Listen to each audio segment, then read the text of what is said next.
एक गांव में रोहित नाम का एक आदमी रहता था और उसी के पड़ोस में गोलू नाम का एक व्यक्ति रहता था। दोनों पड़ोसी थे और दोनों ही बहुत ही धनवान थे पूरे गांव में। मैं अभी तुम्हारे घर पर ही आ रहा था। क्या हुआ मुखिया जी? कोई काम था क्या? हमारे गांव में कोई अस्पताल नहीं है, इसीलिए गांव वालों ने मिलकर यह तय किया है कि हम सब पैसे जमा करेंगे आपस में और एक अस्पताल बनाएंगे। यह तो बहुत अच्छी बात है मुखिया जी। तुम जो देना चाहते हो चंदे में दे दो। यह सुनकर गोलू ने अपनी जेब से 100 रुपए निकाले और मुखिया को दे दिया। सिर्फ 100 रुपए? मुखिया जी, मेरी इतनी ही हैसियत है। और यह कहकर मुखिया वहाँ से चला गया। रोहित, हमारे गांव में अस्पताल बनने वाला है और हम सारे गांव वालों से चंदा ले रहे हैं।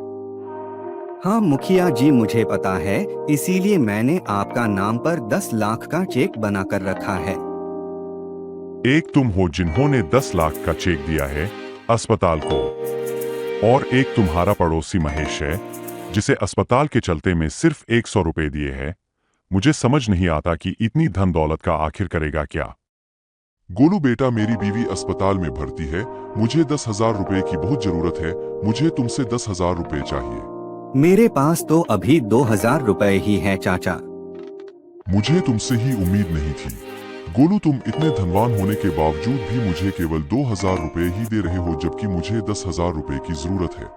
चाचा, मेरे पास अभी 2,000 रुपए ही है और मैं अभी आपकी 2,000 रुपए की मदद कर सकता हूँ। तुम्हें मुझ पर भरोसा नहीं है? यह 2,000 रुपए भी तुम्हारे पास रखो, मैं कहीं और से बंदोबस्त कर लेता हूँ। हमारे पास इतनी सारी जमीन है और इतना सारा पैसा आता है। मुझे समझ नहीं आता कि यह सारा पैसा जाता कहाँ है।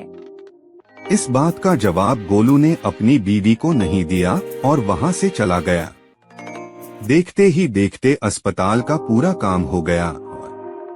मुखिया ने अस्पताल के उद्घाटन के लिए रोहित को बुलाया, क्योंकि उसने 10 लाख रुपए का चंदा जो दिया था अस्पताल को डोट। वहाँ पर गोलू भी आया। यह देखकर मुखिया ने कहा, तुम भी यहाँ आए हो अस्पताल के उद्घाटन के लिए, जबकि तुमने सिर्फ 100 रु दिया था।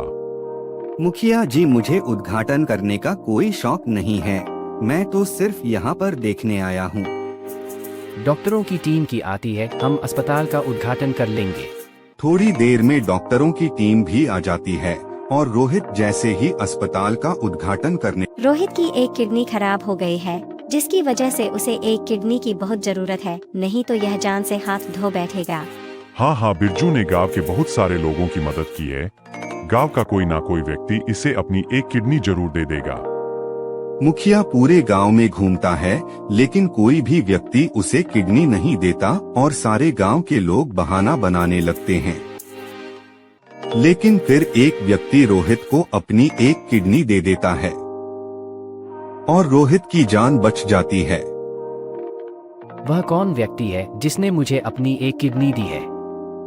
और जैसे ही दोनों अस्पताल के बाहर निकलते हैं, एक वकील आता है और मुखिया से कहता है, मुखिया जी, आप जो 1 साल से पता लगाने की कोशिश कर रहे हो कि इस अस्पताल को 2 करोड़ की जगह आखिर किसने दी है, तो उसका पता चल चुका है। इस फाइल में उसकी। मैं तो गोलू को बहुत ही कंजूस समझता था, लेकिन उसने अस्पताल को एक ऐसा दान दिया जो सभी दान से बेहतर था। रोहित, गोलू ने ही तुम्हें अपनी एक किडनी दी थी, जिसकी वजह से तुम्हारी जान बच गई।